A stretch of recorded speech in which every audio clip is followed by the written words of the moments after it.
नमस्कार, primes TV देख रहे हैं आप। आपके साथ मैं हूं पूनम। चलिए रुक करते हैं खबरों का।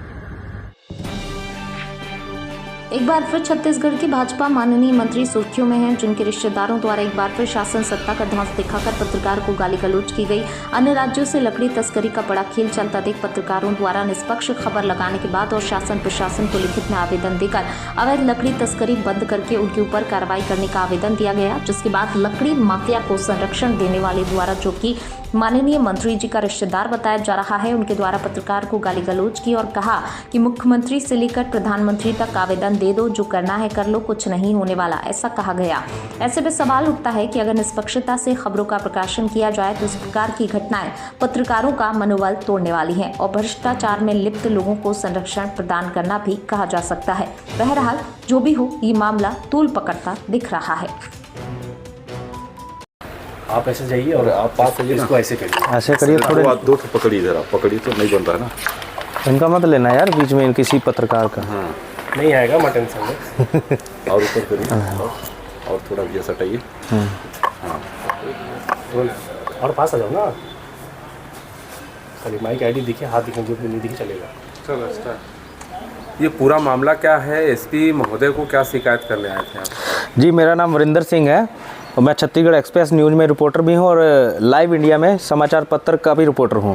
हम लोग पिछले कई दिन से देख रहे हैं भी हमारे ज़िला में अन्य राज्यों से आकर कुछ लकड़ी तस्कर जो हैं लकड़ी का अवैध कारोबार कर रहे हैं, जिसके लिए हमारे द्वारा और हमारे कई जो पत्रकार साथी उनके लिए लगातार समाचार प्रकाशन किया जा रहा था और अधिकारियों को अवगत भी करवाया जा रहा था, जिसमें हमने देखा भी कोई ठोस कार्रवाई नहीं होती थी। तो हमने कुछ लोगों ने 2-3 दिन पहले यहाँ के जिम्मेदार अधिकारियों को लिखित में पत्र भी दिया कि अन्य राज्यों से जो लोग आके लकड़ी तस्करी कर रहे हैं उनके ऊपर अंकुश लगाया जाए।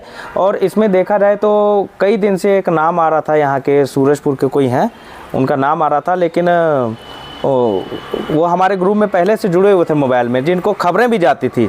शायद पता नहीं क्या तकलीफ़ हुआ, उन्होंने परसों रात को 7 बजे मेरे को व्हाट्सअप कॉल किया और मैंने पूरी बात उनकी रिकॉर्ड की। उन्होंने मेरे को बोला कि आपकी खबरें जो लगातार लगा रहे हैं आप हमको भी भेजते हैं। तो हमने बोला भी कई लोगों को समाचार भेजते हैं ताकि जो हमारी समाचार लोग देखें और शेयर करें, और उन्होंने कहा हमको क्यों देते हैं। तो मैंने कहा अगर आपको मेरे समाचार पसंद नहीं तो आप मेरे को ब्लैक लिस्ट कर दीजिए, जब मैं कर दे रहा हूँ। उन्होंने मेरे को माँ बहन का गाली गलौज किया और मेरे को समय पता चला कि वो यहाँ के जो हमारे छत्तीसगढ़ के मंत्री जी हैं लक्ष्मी रजवाड़े जी, उनके कोई रिश्तेदार हैं। तो कहीं ना कहीं यहाँ पे देखा जा रहा है कि शासन सत्ता का भी ध्वंस दिखाते हुए मेरे को माँ बहन का गाली दिए हैं।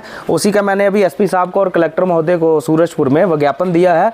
अब देखते हैं कि उसमें क्या कार्रवाई होता है। आश्वासन तो मिला है कार्रवाई का, लेकिन अब शासन सत्ता उनका है, अब देखते हैं। मैं बोलता हूँ कि उनका जो केदार रजवाड़े हैं सूरजपुर के, जिनके द्वारा मेरे को गाली गलौज किया गया, उनके मोबाइल नंबर की जो मैंने इस पेपर में लिखा भी है उसकी जांच की जाए और सबका दूध का दूध पानी का पानी हो जाएगा कि उनके तार अन्य जो राज्यों से आए हैं लकड़ी तस्कर उनसे जुड़े हैं कि नहीं जुड़े हैं, उनका मोबाइल का जांच भी किया जाए।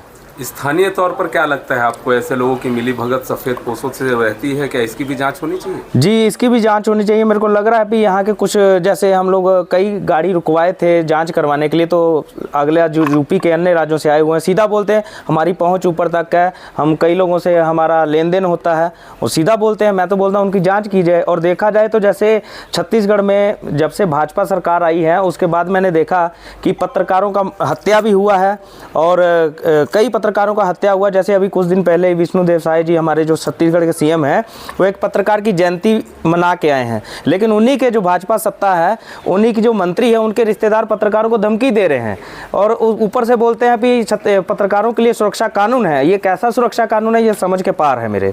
और मेरे को अभी मुझे और मेरे परिवार को जान का खतरा भी है और मैं कहीं ना कहीं इसमें शासन सत्ता हो सकता है, वो जो रिश्तेदार हैं कहीं ना कहीं दबाव बनाने की कोशिश कर सकते हैं। मैं आप लोगों से संजोग चाहता हूँ कि इनके ऊपर कार्रवाई करवाने के लिए मेरा संजोग करें। आज मेरे साथ हुआ है, कल किसी और के साथ भी हो सकता है।